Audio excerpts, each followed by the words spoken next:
Benson, why time difference is a problem?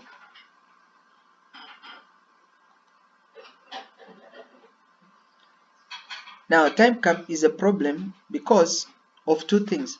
The formulation time and the implementation time is very high. So the higher the time between formulation and implementation time, the more problem is to the economy. Remember, creating a monetary policy is not a joke. Like right now, there are policies which are supposed to be in place, but you realize a sitting must be convened, agreement must be put in place, then convince the government, convince the public, and then put that policy into place. So the time between formulating a policy and the implementation of a policy is very high. So the higher the time, the more problem it is. The lower the time, the better it is. So that is why we talk about one of the limitation of monetary policy is time cap. Number two, forecasting difficulties. Forecasting economic condition has been a controversial issue. Why? Why is it a controversial?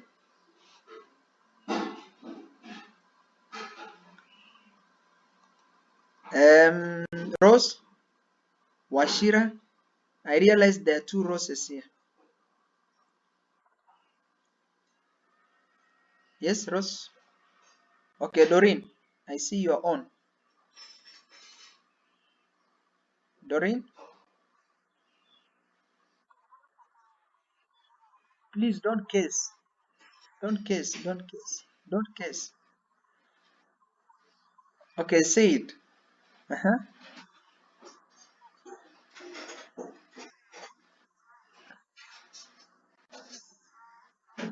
Yeah, that is now correct. Uh-huh.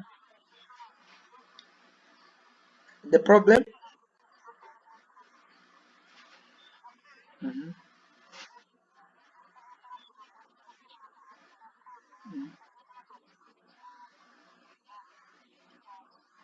Okay, so it's very difficult to predict what will happen in the future. That is very correct. So when you talk about difficulties, sometimes, the problem is coming up with these economic policies. Sometimes the instruments that you're using or the variables that you're using might not give you the right information about the economy. So when it comes to prediction, you can actually give a wrong prediction. And as Dori, as she has said, again, we can't predict about the future. 2020, everybody was singing 2020, the prosperous year, is it? But what has happened? 2020 has become what? A sick year. A year that everybody is sick. A year that the economy is sick. It is blessings. ah, are you serious, Emmanuel? No, Paul. Mhm. Yes, Emmanuel. What is happening in this year? Everybody was um, excited about 2020, is it? When the year began, huh? Everybody was singing 2020. Double, double, eh? But what has happened? Are we expecting double, double, or things have changed? Okay. Oh, we have the now we say, yeah, yes, Daisy. Daisy, who was talking? I thought it was Daisy. So we are saying we can't predict about the future. And even in economy, it's hard for economists to say what will happen in the following year or in the following month. No, you're saying something.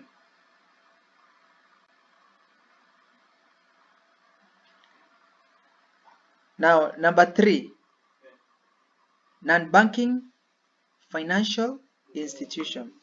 The growth of financial market has decreased the scope of money policy or monetary policy. Now, what do we mean by financial market?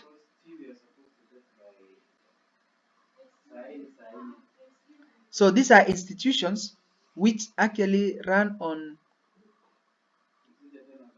packages of accumulating funds like mutual funds.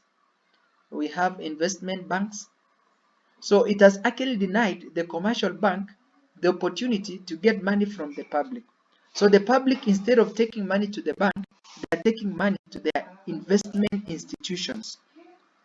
So this has decreased the impact of monetary policy. Number 4, act as a major factor of ineffectiveness of monetary policy, underdevelopment of money market. Now, when you talk about underdevelopment of money market, we are saying it's very hard, and especially in the developing countries. I'm not talking about developed. Developed, this can be possible. But when you come to the developing countries, you realize that money market is a problem. Money market entails financial institution. People can actually withhold money. Do you remember the action which central bank took to withdraw the 1,000 money? It's called demonetization. Now, such action, the action which central bank was trying to do is that to discourage people keeping money at home, keeping money in their houses. People can actually borrow money from those who have money in their homes. So meaning that the financial institution might not have control. So the monetary policy might not be actually effective because most of the amount of monies are in the hands of people, people who save money in their homes, and especially in mattresses. Have you ever tried that? Or in the pillows? Now this becomes a problem. So monetary policy becomes ineffective because money is not kept in the financial institution, it is kept in homes, which is wrong. Number 2, underdevelopment of financial structure. Developing countries are not well developed in terms of financial structure. So we are saying our financial structure is not stable. Now, like right now, with the coming of information technology or with the coming of technology, you realize this banking institution have no authority over the flow of money. People are now doing transaction through M-Pesa. The money which is flowing through M-Pesa is more than the money which is flowing through the financial institution. Now, and it reminds me, we were talking about the shortcoming of or the importance of technology. And I remember one of you said he went to the bank, he did a transaction, and he was charged 300 shillings. And I think that's the subject that we need to look after this discussion. So we are looking at the dangers that financial institution is actually facing from the upcoming institutions like SACCOs, like M-Pesa, which is the money banking institution, or we call it M-banking, which has now ruined the financial institution to have control over the flow of money in an economy. So, under development of financial institution. In the developing countries, the financial institution structures are not well managed, are not well regulated. So what happens? it causes a problem in an economy. So the problem is that the monetary policy cannot be effective and efficient and effective in controlling the flow and the circulation of money. Then the next one is corruption. Developing countries make instrument ineffective. So corruption has created a problem in the monetary policy. Now, can we talk about corruption? Is corruption good or bad?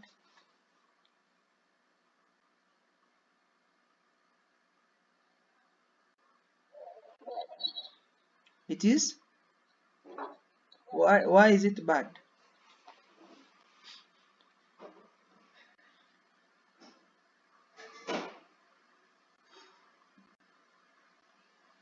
Yes, why corruption is bad?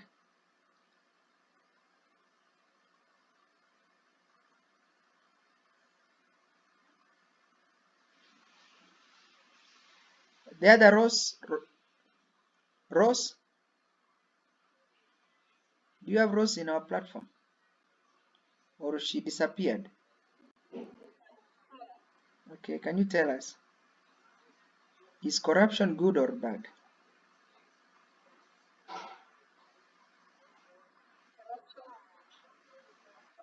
Why?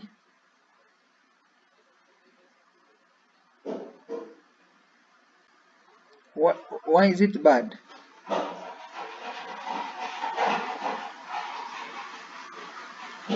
So, uh-huh.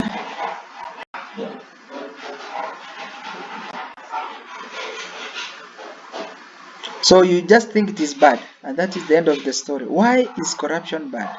Then I'll bring it now to the scenario of monetary policy. Yes, Doreen, I see you are burning with an answer. Okay, Lillian. Yes.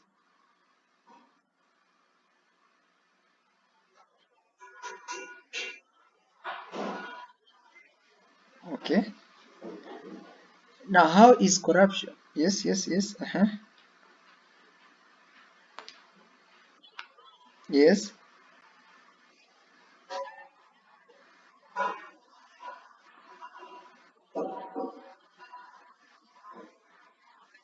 yes.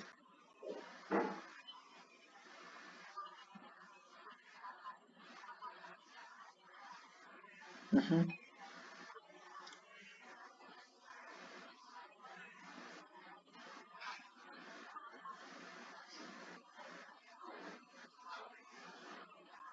Okay. Okay, that is good. Uh-huh. Charlotte, I saw your hand up.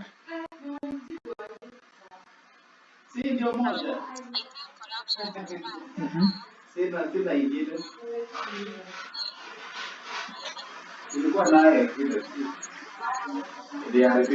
Yes, yes.